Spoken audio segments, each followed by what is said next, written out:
This is INSiiGHTS, and we're on location at Cody's here in Tallahassee, Capital Circle Northeast. We're here today, we're going to talk about baseball. We've been doing INSiiGHTS podcast for the last 9 months. Now we're headed to television. That's why you're able to sit here today and watch us and not just listen to us. You get a chance to see my smiling co-host over here, Clayton Smith. Hey, Mickey, how's it going? Man, it's going pretty good, I tell you all the time. Doing it better, I'd be Clayton Smith. Oh, man, you don't want to do that? You don't think so? No, you don't want to do that. You got hair, brother. It's at a premium in my house. I believe it. I believe it. We've been able to go back and look at some of the things that we've talked about in INSiiGHTS and some of our more popular shows. And we did on our radio broadcast about baseball, the decline of interest that we have nationwide. The popularity is being lost. The fact that America's pastime is no longer America's pastime. This now football is the #1 sport in America. It's the most watched, the most viewed, and it seems to be the most participated in. What's your thought on that, Clayton? Well, like you said, you know, baseball is declining across the board. Black American athletes and also white athletes are not playing baseball in the same numbers that they played over the last several decades. I believe that's because of the participation factor, where it takes so many people to play baseball and they have a hard time getting a number of people together. Plus you have the inset of video games. It took people to play football and you still get them together. Well, it's more of a higher participation team sport. No, now what is that double talk? Don't nobody understand what that means. Right now, it is a higher participation. I ain't gonna understand that. You got 9 in baseball, you got 11 in football. Who's more popular? Right, but you're saying that they're declining in numbers. Football. Okay, you may step down. There you go, there you go. Okay, you might have a point there. Yeah. Not often, but we might have a point there. Okay, but you know, baseball is still popular in the large metropolitan areas, Chicago, Los Angeles, Miami, New Orleans, but to get kids playing baseball on a large basis, they kind of cut out right around junior high school or what's middle school now, as opposed to what they used to play. I played in college. You on the team or you played? I actually played. Okay. Okay. I actually played, and I played at a historically black university, North Carolina A&T State University, and we had no white players at that time. I finished in 1981.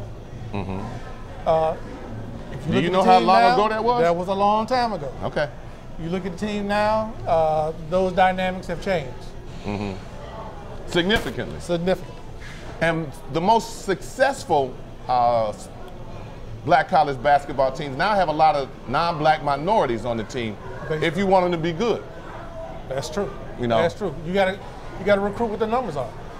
And to be honest, I've never heard a team or fan, alumni supporter upset about the makeup of the team. No, they just want the team to win. That's right. They don't care. That's correct. You know, in fact, Bethune-Cookman's coach left Bethune-Cookman and he went to Alabama State and took almost the island with him. They have a heck of a team. Yeah, they sure do. You know, so I mean, nobody really cares in volleyball. A lot of Florida A&M's volleyball players are from overseas, and they've had a large degree of success. You know, but we're going to interview Coach Jamey Shouppe from Florida A&M University. He was the Mid-Eastern Athletic Conference Coach of the Year this past year, and turned around the team, did an excellent job. Was the lead assistant coach at Florida State for a number of years, did a year in high school, and we're going to come back from Jamey and get an idea on what his thoughts are. We'll be right back.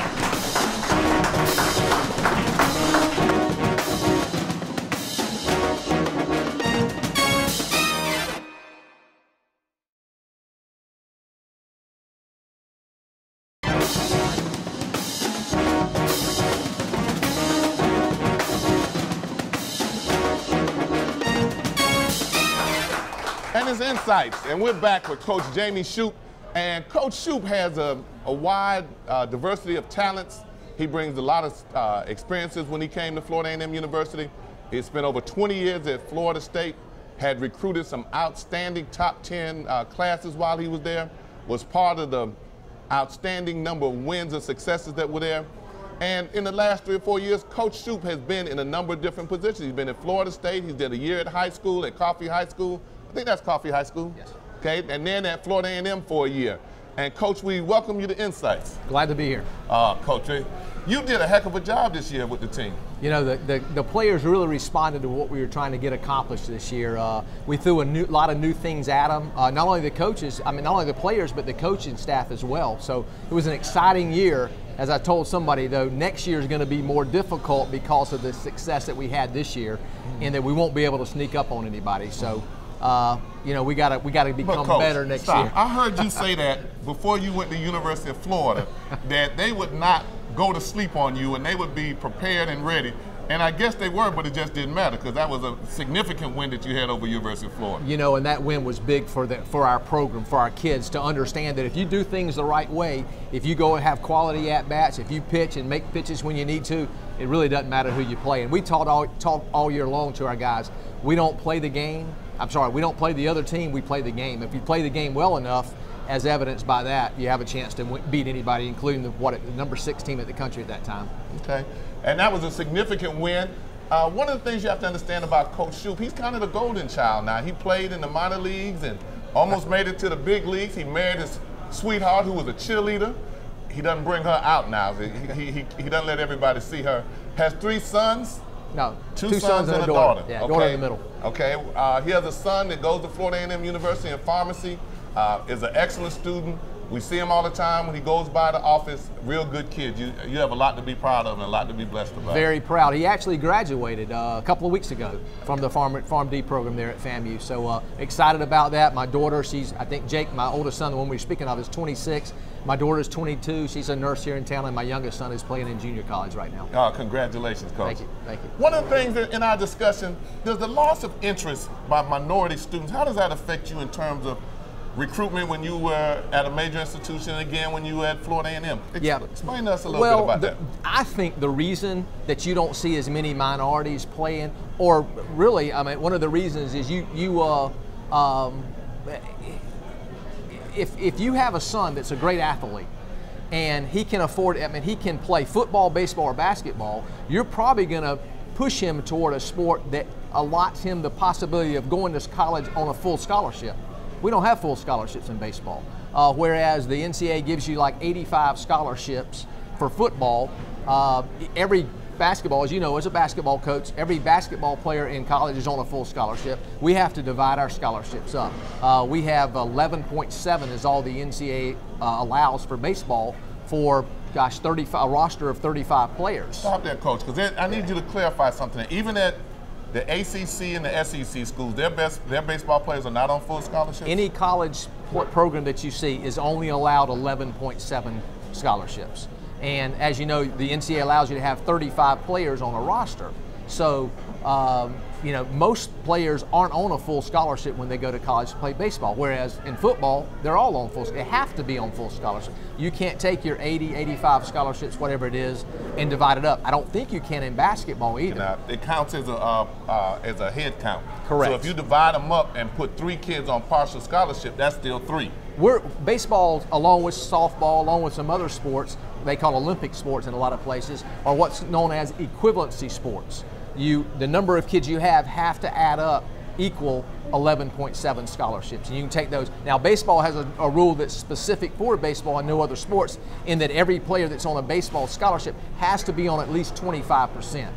And you know, again, you can give a kid a full scholarship if you want to, but you're not going to have enough scholarship money left to surround him with better players if you do that. So you have to get those guys that come in for books and tuition.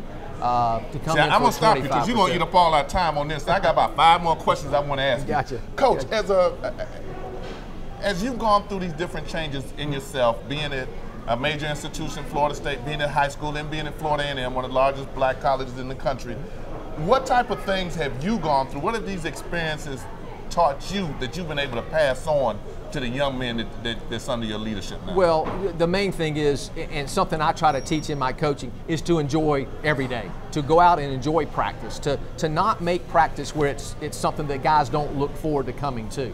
You know, I want my kids to want to come to practice and not want to leave.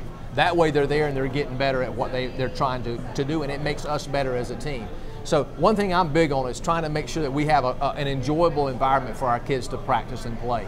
Not to put, baseball's a hard game to play, and too many coaches, in my opinion, forget that, put too much pressure on the young men, and then they can't go out and play as good as they're capable of playing. So, you know, we want to be loose. We're going to have rules. You're going to be on time. You're going to do things the right way. And if you don't, you're going to get benched.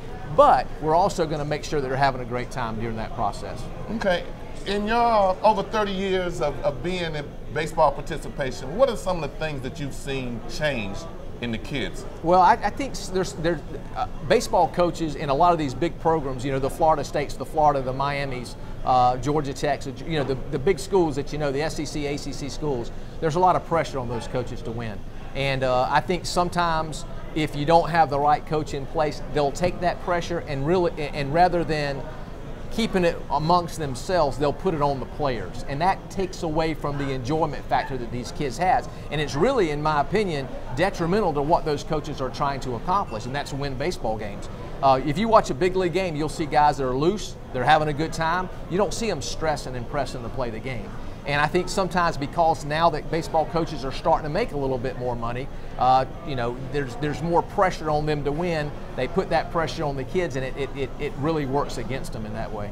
Okay, last question I want to ask you, and we call it conversation with myself. Okay. If Coach Jamey Shouppe was to be able to go back in time and talk to little Jamey Shouppe at 10 years old back in Chattahoochee, with everything that you know now about life and your experiences, what would you tell little Jamey that would prepare him for what lies ahead? What words would you give little Jamey Shouppe? Well, I think that the one thing that we want our kids to do is not look back and say, what if? You know, to take every day and make the most of it. You know, we tell our guys, if you don't come today to work hard, then Bethune-Cookman may be, or North Carolina Central, or University of Florida may be. We try to prepare every day to make the most out of it and get the most that we can to get ourselves in a position so when we play those games, you know, we put our work in during practice, and then the games are supposed to be fun, and the benefits of that practice shows up. So, you know, if I had to tell myself something looking at the future is to make the most of every opportunity that you have and play every day like it's your last day to play baseball, because baseball's coming to an end for everybody. You know, you don't play, you know, some of them in high school, some of them in college, some of them after a professional career. But everybody has to hang them up at some point. Okay. Well, I appreciate that we had Jamey Shouppe with us today, being able to give us some insight into baseball. And he told us a few things that you didn't know. One thing that we try to emphasize on our show is that you're going to leave with some bit of knowledge that you did not know before you turned in. So Insights is going to take a break, and we're going to allow Coach Shouppe to depart with us, and we'll be back for the next segment. Thank you.